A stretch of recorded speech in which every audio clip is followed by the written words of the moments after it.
새로운 길을 찾아 나서는 건 인류의 본능입니다. 바다도 예외는 아닙니다. 인류는 새로운 바닷길을 찾기 위한 도전을 멈추지 않았습니다.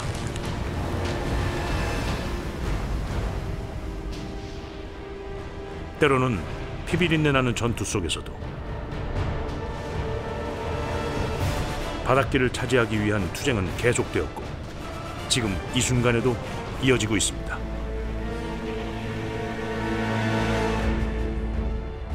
Now, for the past 500 years, that has been the history of the world. People that have controlled the sea lanes, and I don't think that's changing. I think if you still control the sea lanes, you still can control power. 서구 중심으로 쓰인 패권의 역사는 조금씩 흔들리기 시작했습니다.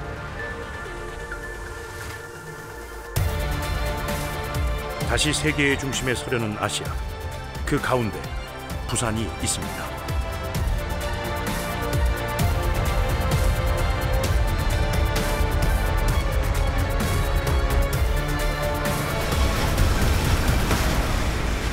해상운송, 육상운송, 항공운송이 결합되어 시너지를 발휘할 수 있는 장소, 그 세 가지가 가장 실현될 수 있는 최적의 장소는 대한민국에서 부산이 아닐까?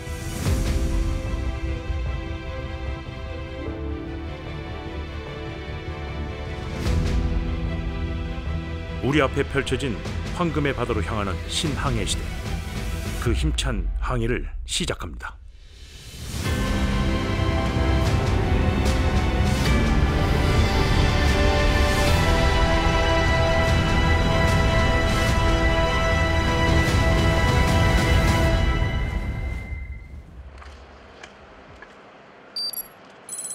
(2013년) 유럽 최대의 항구 네덜란드 로테르담. 멀게만 느껴졌던 북극 항로 항해 소식에 세계 각국의 이목이 집중되었습니다.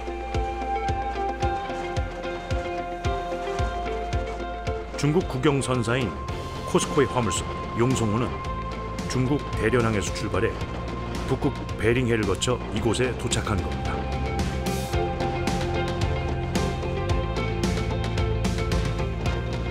얼음을 부수며 나아가는 쇠빙선만 지나갈 수 있었던 북극에 일반 상선이 화물을 싣고 돌아온 겁니다. 북극 항로 운항의 새로운 지평을 연 중요한 시도였습니다.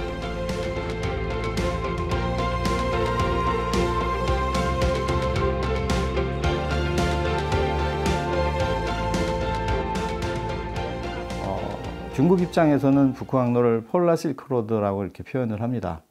그래서 빙상 실크로드라고 하는데요. 그래서 중국은 북극 항로를 충분히 화물이 확보가 되면 언제든지 그런 운항을 할 가능성이 아주 높다고 생각을 합니다. 그래서 앞으로 북극 항로 운항 여건이 더 개선이 되면 충분히 이제 북극 항로를 통해서 컨테이너 선의 운항이 더 빈번하게 일어날 테고, 그래서 이제 부산항에도 이제 그럴 가능성이 점점 높아지는 거죠. 그래서 현재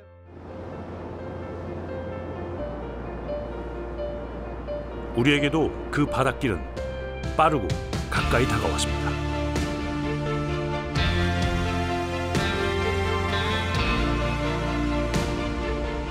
지난 2018년 여름, 머스크사의 벤타 머스코가 컨테이너 선으로는 세계 최초로 북극 항로 항해에 나선 겁니다. 이 부산에서 말입니다. 그동안 원유나 천연가스를 실은 화물선들이 북극 항로를 항해한 적은 있었지만 1,500여 개의 컨테이너를 실은 건 이 배가 처음이었습니다.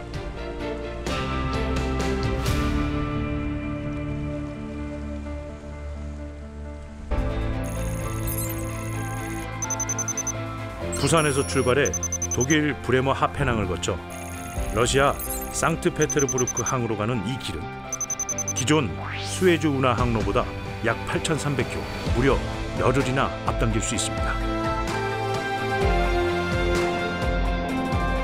지구의 가장 북쪽에 또 하나의 황금 바닷길이 열린 겁니다.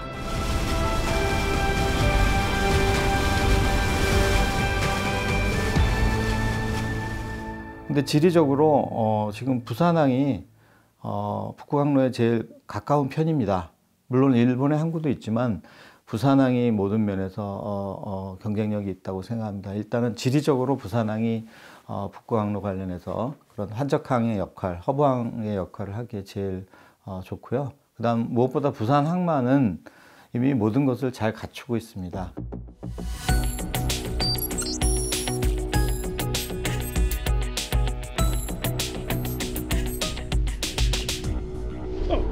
It's great as long as it works. You have to worry about the weather and the cold, but it is viable, it is competitive, and it will work more and more in the future as technology and ships adapt and get better. There are alternatives. I'm glad you brought it because that's another alternative, potential alternative to the South China Sea. 새로운 길을 찾고 있는 건 비단 바다뿐만이 아닙니다. 항구들도 시대에 맞는 새로운 길을 찾고 있는데요. 유럽의 새롭게 떠오르는 물류의 중심지, 벨기에 앤트워프항입니다. 지난해 컨테이너 물동량은 세계 14위. 하지만 소량 화물들의 처리량은 유럽의 부동의 1위입니다. 무섭게 증가하는 물동량은 이미 앤트워프항의 하역 능력을 넘어섰고, 이에 스마트 물류 시스템을 도입했습니다. 실제 부두에서 이루어지는 작업들을 가상 공간에서 그대로 재현해 가장 효율적인 운영 방법을 찾는 겁니다. 부산항도 이 시스템 도입을 앞두고 있습니다.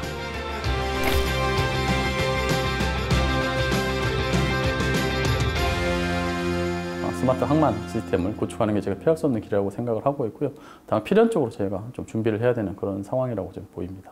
기존의 어떤 선박, 항만, 그다음에 컨테이너 차량들 간에 정보가 단절돼서 여러 가지 정체 현상을 통해서 사회적 비용이라든지 환경 비용이 많이 발생을 하게 됐는데, 이런 스마트화를 통해서 정보가 원활하게 공유가 되고 사전에 계획된 대로 진행이 된다면 환경 부분에 대해서도 많은 효과가 있을 것으로 예상이 됩니다. 시대의 요구는 이뿐만이 아닙니다. 친환경을 향한 움직임들이 가속되면서 전 세계 항구들은 이를 반영하고 있습니다. 6600V 고압 전기가 여기로 오게 됩니다. 그럼 그 전에 선박에서 고압 케이블이 내려오게 돼서 그 고압 케이블을 저희가 끌고 가서 저기에 체결을 하고 육전을 본선에 투입하게 되는 겁니다. 네. 가정집으로 치면 콘센트 같은 거? 맞습니다. 가정집으로 치면 이게 콘센트고 선박에서 케이블 선이 내려와서 플러그가 내려오는 셈인 거죠. 네. 부산항에 정박하는 배들이 선내에 필요한 전기를 육상에서 공급해주는 육상 전원 공급 설비 시설입니다. 이 시설을 이용하면 연료유에서 발생하는 배출가스를 원천적으로 차단해 항만의 미세먼지를 줄일 수 있습니다.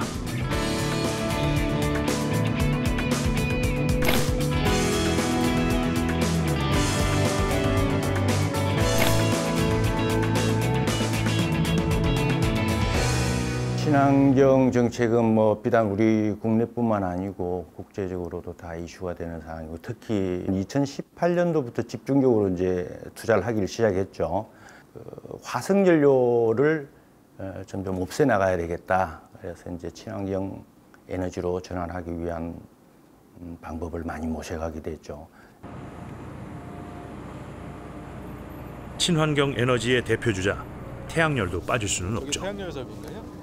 예, 저 시설은 2015년도에 만들어져서 전기를 공급해주는 시설이고, 저것보다 조금 세워져 있는 시설은 온수를 공급해주는 시설입니다. 이렇게 흡수된 태양열들은 전력 시설들을 통해 에너지로 전환이 되고, 석탄 연료의 사용 없이 여객 터미널 내부의 냉난방 및 온수 공급을 책임집니다. 이러한 시스템은 지열과 해수열에도 적용되고 있습니다. 이렇게 스마트, 친환경이라는 변화의 물결에 부산항도 적극적으로 동참하고 있습니다.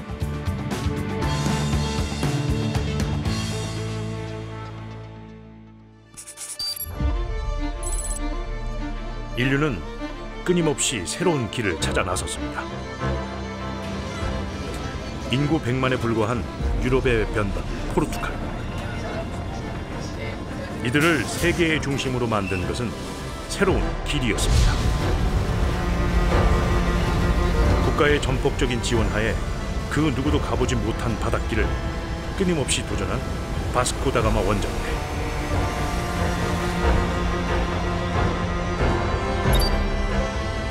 수십 년의 항해 끝에 이들은 마침내 그토록 찾아 헤맨 땅에 도착합니다.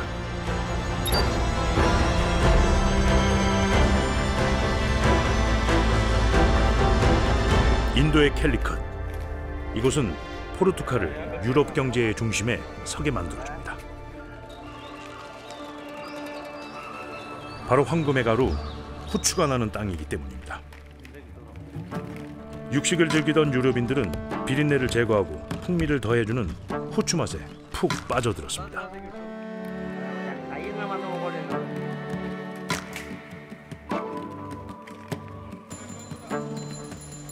당시 이 후추 한 주먹의 가치는 집 한 채를 살 수 있을 정도. 찾는 이들은 많은데 열대성 식물인 후추는 당시 유럽에서 재배할 수는 없어 인도에서 들여올 수밖에 없었는데요.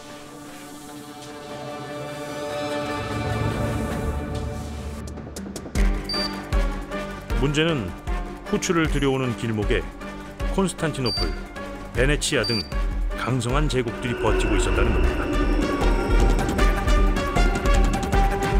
이 지역이 이제 이슬람들한테 지배를 받게 되고 육로가 막힘으로 인해서 이제 후추를 가지고 오는 게 큰 이제 난제가 됐고요. 그러다 보니까 이 후추가 기하급수적으로 금액들이 상승을 할 수밖에 없습니다. 그래서 결국은 이거를 해로로 가지고 올 수 있는 방법을 궁리를 하다가 이 포르투갈이 바닷길을 희망봉을 돌아서 인도 그리고 또 동남아시아에서 후추 가지고 오는 길을 가지고 오게 됐고요. 그러니까 당연히 이제 독점적인 무역을 하게 되고 상품을 독점적으로 가지고 오게 되니까 그게 그 나라의 엄청난 부의 요인이 됐던 거죠. 유럽과 아시아를 잇는 해상 세력과 육상 세력이 만났던 인도양. 당시 이곳을 오갔던 아랍, 중국, 인도 등 동양 세력으로부터의 패권을 잡기 위해서 포르투갈은 이 바다의 중심에 있던 고아를 비롯해 아프리카 동해안과 인도 서해안, 말라카 해협의 항구 도시에 요새를 건설했습니다. 이른바 포르투갈의 고리. 이 안에서 이루어지는 모든 해상 무역을 통제했습니다. 결국은 포르투갈의 입장에서는 기존의 베네치아라든지 중동의 국가라든지 이런 국가들이 손을 거치지 않고 직무역을 하니까 요즘으로 치면 기존의 그 교역 질서를 교란을 시켜야 되기 때문에 평화적인 방식보다는 무력을 사용할 이런 이제 구상을 하게 되었던 거죠. 그래서 포르투갈이 와서 하는 일은 곳곳에 요새를 만드는 일, 군사 기지를 만드는 일, 뭐 그런 것을 하게 됩니다. 당시 인도양을 장악하고 있던 이슬람 연합 함대와 이들이 구축한 질서를 바꾸려 했던 포르투갈 함대. 200척 대 18척. 다윗과 골리앗의 싸움. 1509년 인도산 향신료의 주요 수출항이었던 디우 해상에서 역사적인 전투가 일어납니다. 18척에 불과했던 포르투갈 함대는 모두의 예상을 뛰었고 압도적인 승리를 거둡니다. 아시아 쪽에서는 평화적인 교역이 오랫동안 지속되었기 때문에 선박 자체가 무장을 하진 않았습니다. 평화로운 교역을 전제한 요즘으로 치면 상선이었다 이렇게 보시면 되고요. 반면에 이제 포르투갈이 가져왔던 배는 상선 기능에다가 전투를 할 수 있는 기능을 믹싱시킨 겁니다. 그래서 중대포로 무장을 했던 거거든요. 카라크선은 발달된 범선이었기에 노를 저을 필요가 없었고 양쪽 측면을 대포로 무장할 수 있었습니다.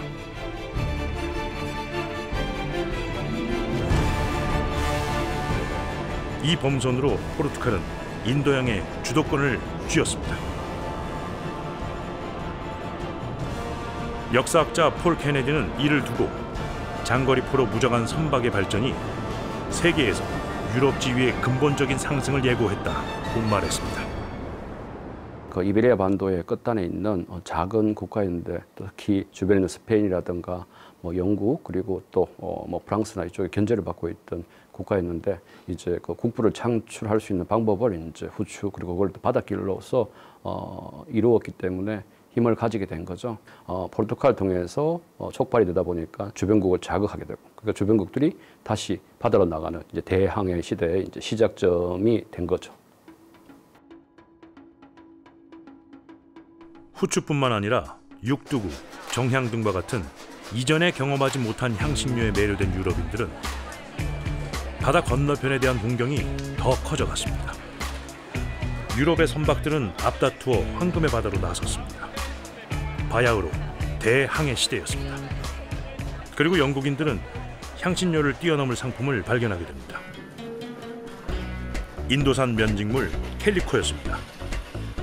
부드러운 면화로 실을 뽑는 것부터 직물을 짜고 색을 입히는 것까지 모두 사람의 손을 거치는 인도의 전통 면직물은 당대 최고의 품질로 명성이 자자했습니다. 마르코 폴로는 이 면직물을 세상에서 가장 곱고 아름다운 직물이라고 기록했습니다.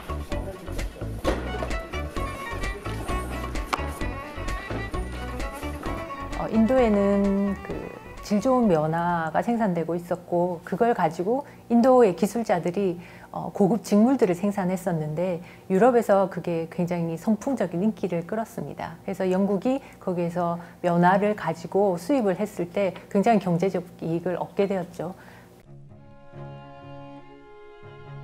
영국인들이 입었던 모직물에 비해 가벼우면서도 따뜻하고 편한 데다 다양한 색상으로 채색할 수 있는 캘리코는 유럽 사람들의 마음을 단숨에 빼앗았습니다.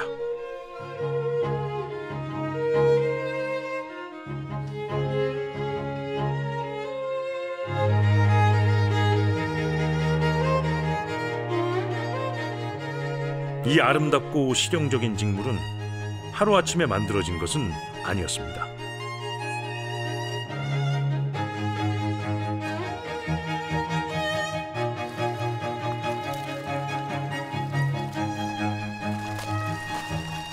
인도는 기원전 3000년경부터 면화를 재배하기 시작했는데요.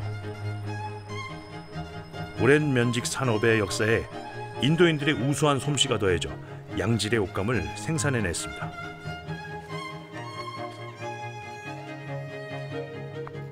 당시 인도인의 임금이 영국인 6분의 1이었기 때문에 가격도 저렴했습니다.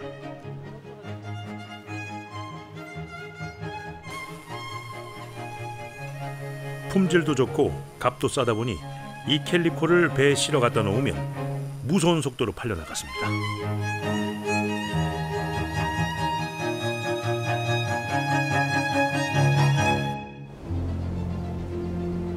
인도 면직물에 관심을 가진 건 영국뿐만 아니었습니다. 면직물 최대 생산지였던 벵골 지역을 둘러싸고 영국군과 프랑스군 사이에 전투가 일어납니다.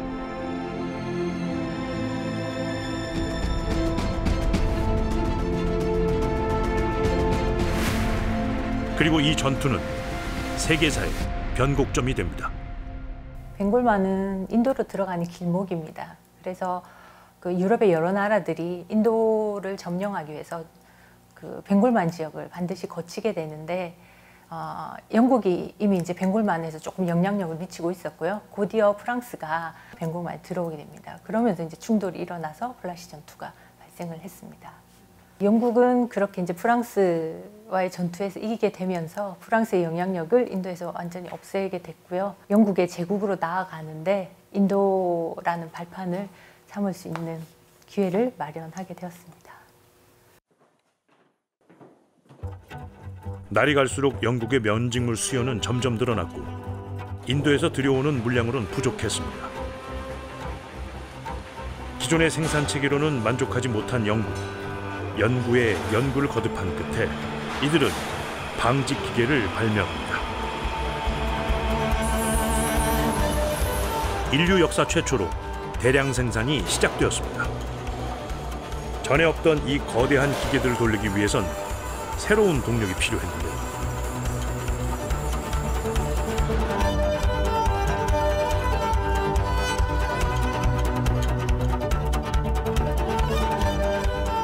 영국인들은 석탄에서 그 해답을 찾았습니다.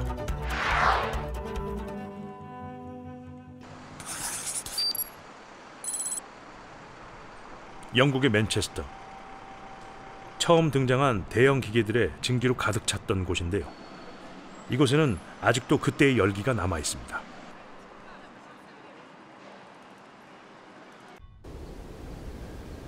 석탄이 내뿜는 증기는 인간의 노동력과는 비교되지 않는 폭발적인 힘을 가지고 있었습니다.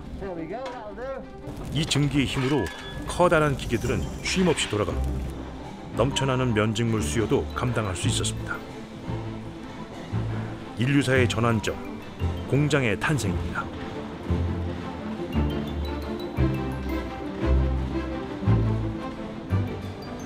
영국은 생산 기술을 가지게 되었지만 여전히 원자재인 면화는 재배할 수 없었습니다.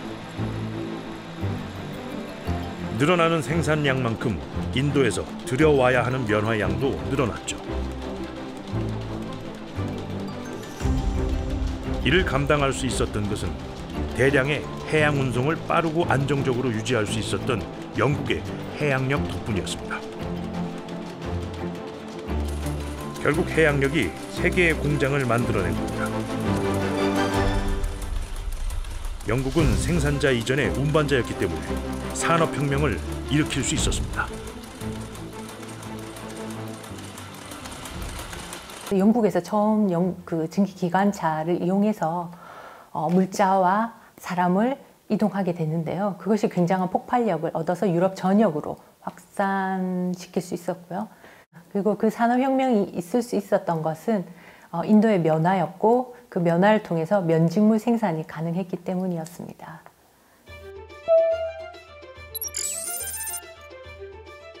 (1784년) 80만 파운드에 불과했던 영국산 면직물 수출액은 70년 후 40배 이상 폭발적으로 늘어나게 됩니다. 사실 15세기까지만 해도 세계의 중심 동아시아였습니다.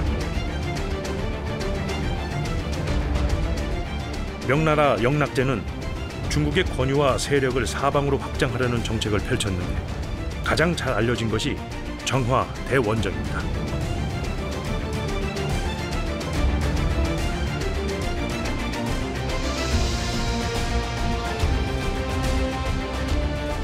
(1405년부터) (1433년까지) 총 7차례에 걸쳐 동남아시아와 인도양, 페르시아만을 거쳐 아프리카 동부 해안 모잠비크까지 진출했는데 유럽의 대항해 시대보다 무려 70년 앞선 것이었습니다.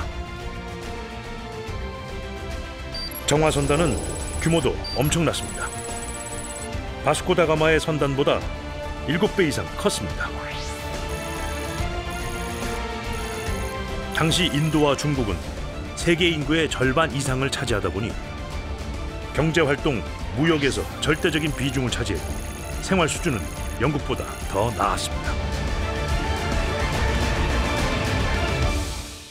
설탕이라든지 직물이라든지 면직이라든지 그다음에 이제 차 이런 것은 전부 아시아에 있었고 유럽은 팔 수 있는 상품이 아무것도 없었어요. 근데 아시아에 와서 일방적으로 그걸 이제 수입을 해가는데 1839년 중국 앞바다에서는 믿을 수 없는 일이 일어납니다. 철제 증기선이 이끄는 영국이 청나라 함대 29척을 박살낸 충격적인 해전이 일어난 겁니다. 정거선에 무장을 하지는 않았습니다. 그래서 이 바람을 이용해 가지고 하는 이런 방식의 전투에 익숙한 반면에 영국은 이 최초 이제 전기선을 가지고 네메시스호라는 거기에는 대포가 장착이 돼 있었습니다. 그 떨어져서 중대포의 포격을 통해 가지고 전쟁이 진행됐기 때문에 아무도 예상하지 못했던, 특히 중국인으로서는 전혀 예상하지 못했던 참패로 전쟁이 끝나게 되죠. 유럽 각국이 무역로와 상품을 찾아 바다로 나왔던 그때 오히려 중국은 대륙으로 눈을 돌렸습니다. 자연스레 유럽의 배가 발전하는 동안 중국의 배는 변하지 않았습니다. 바다를 보는 관점의 차이가 세계 패권의 향방을 갈랐습니다. 아시아 쪽, 특히 중국, 인도 이런 쪽이 이제 세계 경제의 중심이었다, 문화적인 중심지였다. 뭐 이런 것이 이제 최근의 학설이고, 결국 이제 19세기 초엽의 이런 이제 아편 전쟁을 통해서 서세동점의 이런 현상이 뚜렷하게 나타나게 되고 전세가 역전됐다, 이렇게 이제 보시면 되겠죠.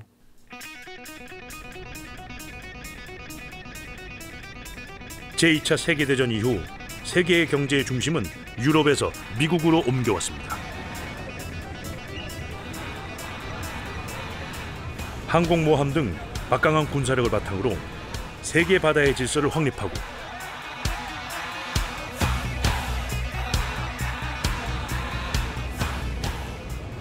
화학, 전기 등 과학기술과 석유, 철강 등 산업의 발달로 가파른 경제 성장세를 그리며 세계 1위 패권 국가로 거듭났습니다.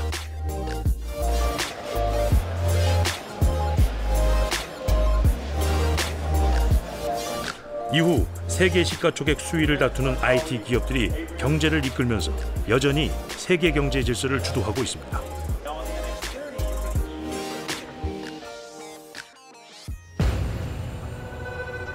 최근 이 독주를 흔들 만한 세력이 등장했습니다. 중국입니다.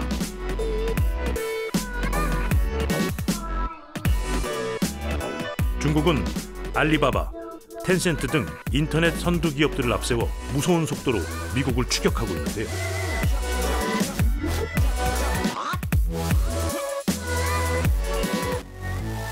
지난해 중국판 블랙 프라이데이라 불리는 광군제에서 4,982억 위안, 한화로 83조의 매출을 기록하기도 했습니다.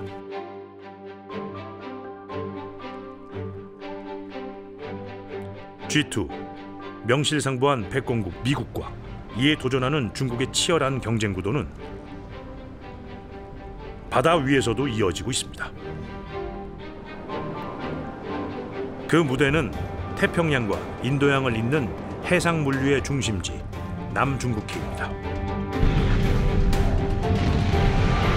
중국은 2014년 남중국해 시사군도 일대에서 원유 시추 시설을 설치하고 석유 탐사 작업을 시작했습니다. 베트남의 거센 반발에도 불구하고 자원 개발에 총력을 기울이는 이유는 무엇일까요? 1969년 UN 극동아시아 경제위원회는 남중국해에 엄청난 양의 석유와 천연가스가 매장되어 있을 거라는 보고서를 발표합니다. 이때부터 인근 국가들은 본격적으로 남중국해에 관심을 갖기 시작했고, 특히 중국은 이 바다를 차지하기 위해서 수단과 방법을 가리지 않았습니다.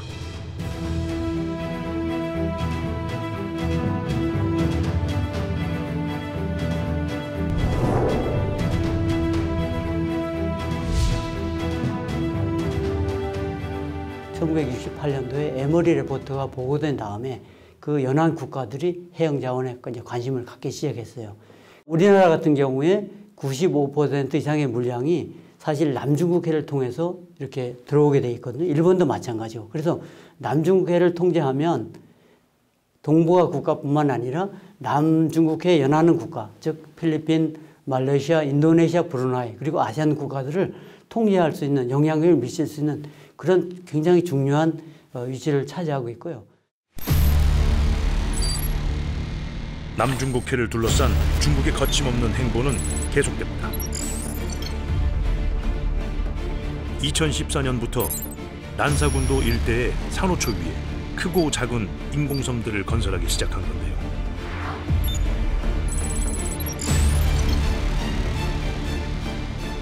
인공섬 안에 활주로, 레이더 기지, 항만 시설을 구축해 군사적 기지로 사용하고 있습니다.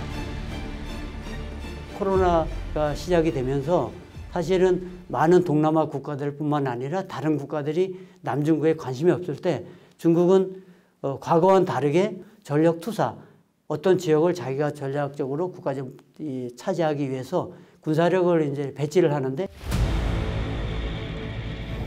미중 양국이 팽팽한 대립을 이어가던 지난해 8월 일촉즉발의 신경전이 한 차례 벌어졌습니다.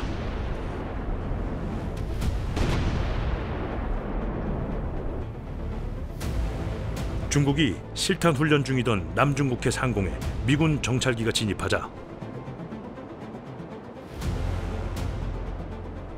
중국은 다음 날 아침 항공모함 킬러로 알려진 둥펀 미사일을 연달아 발사한 겁니다.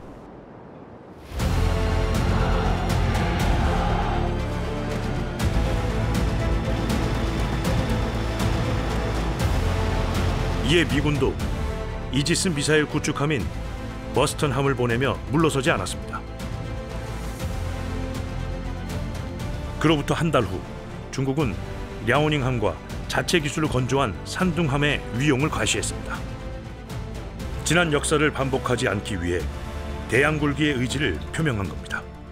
진다오가 그 칭다오에 가가지고 이제 중국은 연안 국가가 아니라 대양 국가, 대양 해군을 건설해서 바다를 통해서 우리가 위대한 중국, 튼튼한 중국을 만들어야 되겠다는 그런 생각을 하게 됩니다. 대양굴기라는 용어를 이제 사용하게 됐습니다. 시진핑이 국가 전략으로 내세운 것이 중국의 꿈입니다.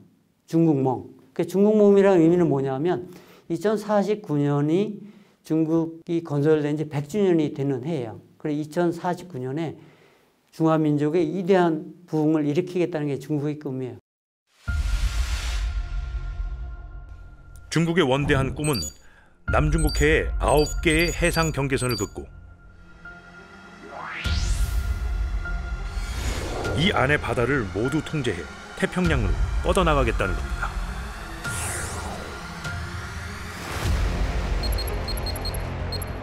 유라시아 일대를 내륙으로 연결하는 실크로드 경제벨트와 해양으로 연결하는 21세기 해상 실크로드.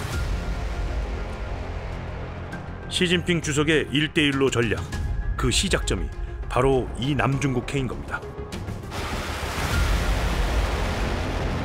미국은 이러한 중국에 맞서 어느 한 국가가 해역을 독점할 수 없다는 항행의 자유 작전을 굳건히 고수하고 있습니다.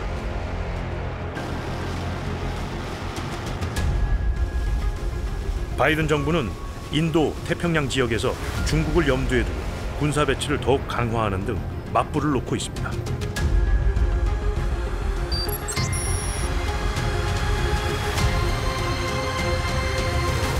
South China Sea is where all ships must go if they're going back and forth from Asia to Europe and Africa. So the South China Sea can be and is very important.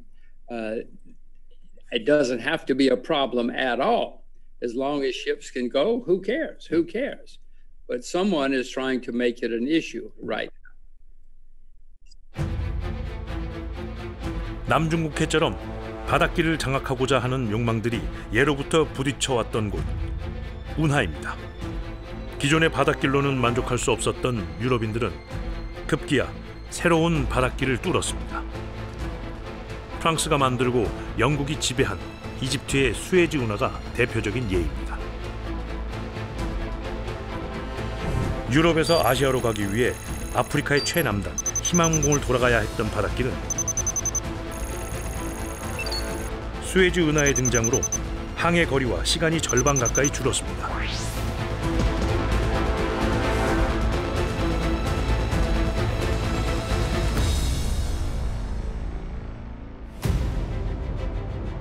이걸로도 모자라 이집트는 2015년 제2 수에즈 운하까지 개통합니다. 9조 7천억 원을 들여 폭과 길이를 확대해 더 많은 배들이 오갈 수 있게 되었습니다.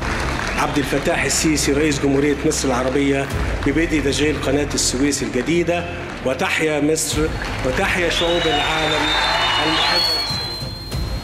더 빠른 바닷길을 찾으려는 인간의 욕망은 계속되고 있습니다.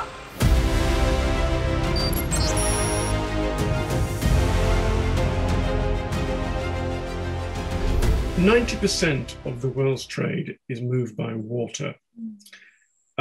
This is saved countries like Egypt with the Suez Canal and the money they get from the Suez Canal. And then there are the other maritime choke points, such as the one in your neighborhood, the Malacca Strait. 수에즈와 양대 운하로 불리는 파나마 운하. 파나마 운하 또한 파나마의 경제를 책임지고 있다고 해도 과언이 아닙니다. 파나마 운하의 통과세만 연평균 5억 달러 정도. 이는 파나마 1년 수출의 15%에 해당하는 것으로 부가가치까지 감안하면 운하 없는 파나마는 상상할 수 없는 수준입니다.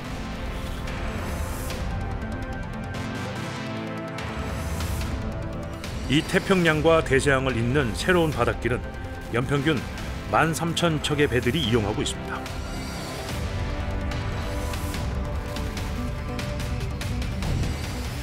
미국 뉴욕에서 샌프란시스코까지 항해하는 거리를 절반 이상 단축시켰고 미 해군 전함들의 기동력 또한 비약적으로 상승했습니다.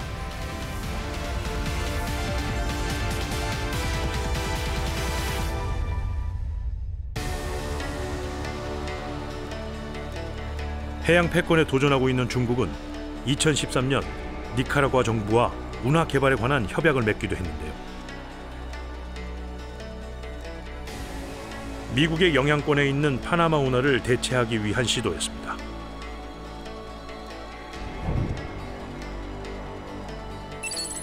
새롭게 건설될 니카라과 운하는 길이 287km로 파나마 운하보다 3배 이상 길고 통과 가능한 선박 크기도 2배 이상입니다. 결국은 상품 교역과 에너지 수송망인 해상 물류 패권을 차지함으로써 중국이 세계에서 미국에 대항할 수 있는 강력한 해양 강국으로 부상하고자 하는 의도가 그곳에 숨어 있다고 저는 판단하고 있습니다. 호르무즈 말라카 해협처럼 검은 황금, 석유를 수송하는 바닷길은 국제 무역에서 중요한 전략적 위치를 차지합니다.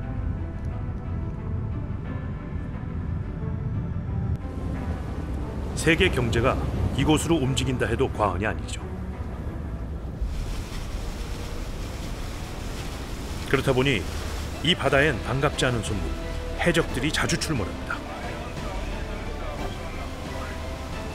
석유 등 에너지 자원을 실은 전 세계의 선박들은 이들의 표적이 되는데요.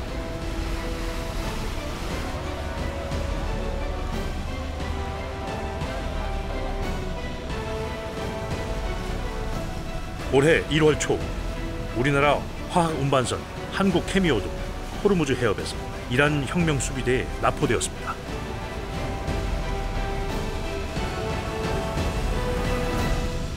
کسی که روانگیر باشه این دولت خود است که به بهانه‌های با بیش از 7 میلیارد دلار ما رو گرفته.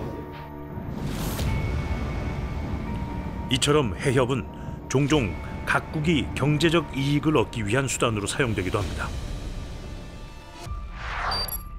광활한 바다 위 수많은 배들이 모여드는 좁은 길목이 분쟁의 장이 되는 것은 어쩌면 당연한 일이겠죠.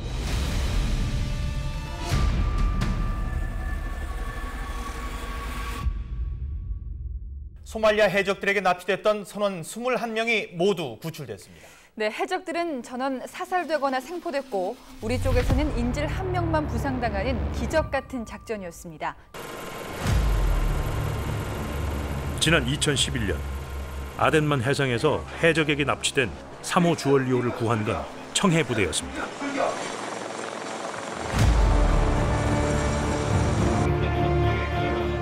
청해 부대는 주요 해협에서 바다의 위험 세력으로부터 우리나라 선박들을 지켜주고 있습니다.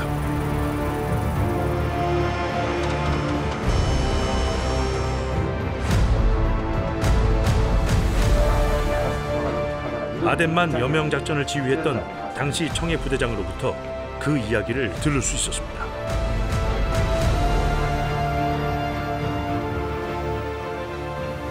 당시는 정말 엄청났습니다. 그래서 2010년도 제 기억으로는 총 599회 활동이 있어서 1일 1.6회 수준이었습니다. 그렇기 때문에 저희 청해부대 임무기간 내내 매일 해적에 대응하느라고 하루도 긴장을 풀 수 없는 그런 형편이었습니다.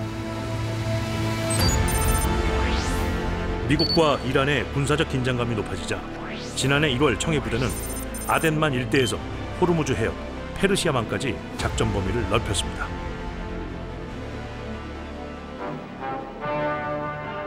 부산항 종합개발 1단계 사업이 완공됐습니다.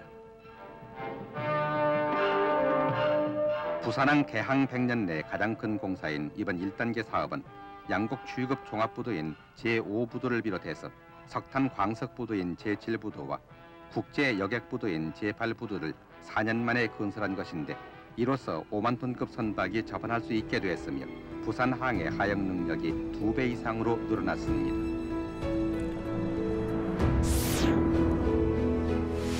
이렇게 발빠르게 세계 물류 흐름에 응답한 부산항은 우리나라 최초로 수출 100억 불을 돌파하는 데 앞장섰고 우리나라와 세계를 연결하는 관문 역할을 충실히 해냈습니다. 당시 국내 수출입 화물의 70%를 부산항이 책임졌습니다. 제5부두가 건설됐을 무렵 1인당 GDP가 갓 $1,000를 돌파했던 당시 아직 우리나라는 뚜렷한 경제성장 동력이 없었습니다. 그럼에도 연 경제성장률 10%를 돌파하며 눈에 띄는 발전을 이뤄냈는데요. 재래부두에서 보던 그런 느낌하고는 완전히 틀리고 우리도 전용 부두가 있구나 하는 실감을 느끼고 더더구나 새로운 신형 거대한 장비가 설치되고 또 배가 들어와서 직접 작업을 하는 것을 볼 때 가슴 뿌듯한 것은 표현할 수가 없죠. 그 이후부터는 부산항은 컨테이너 천지가 돼버렸습니다. 부산 전체가. 부산항은 1980년대부터 40년이 지난 지금까지 세계 10위권 수준의 항만 물동량을 꾸준히 유지해왔는데요. 지난해에도 상하이, 싱가포르, 광저우에 이어 세계 6위를 기록했습니다.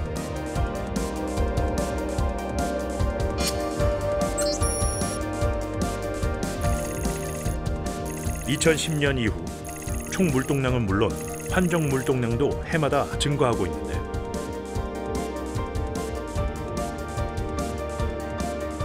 이는 변화하는 세계 물류의 흐름에 끊임없이 대처해온 결과입니다.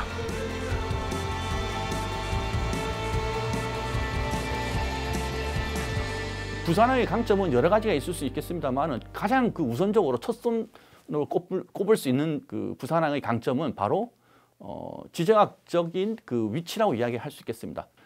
아시아 유럽 항로 그리고 아시아 북미 항로 간에 있어가지고 가장 입구에 위치하고 있는 것이 바로 우리 부산항이죠. 그래서 이러한 전략적인 어떤 입지는 세계 어느 항만과 비교하더라도 부산항만의 어떤 강점이라고 내세울 수 있는 것이고요.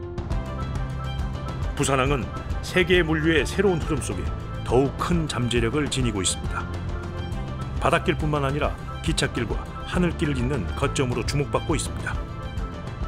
동남권 신공항 입지가 부산 가덕도로 확정됐습니다. 물류나 모든 부분에서 앞설 수 있고 온 세계를 뻗어갈 수 있는 그런 지름길이 될 것으로 믿고 있습니다.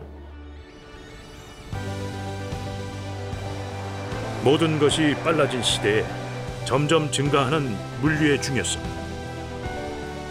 늘 그래왔듯이 시대의 요구에 발맞춰 나아간다면 부산은 새로운 바닷길의 출발점이자 동북아 물류의 중심이 될 것입니다.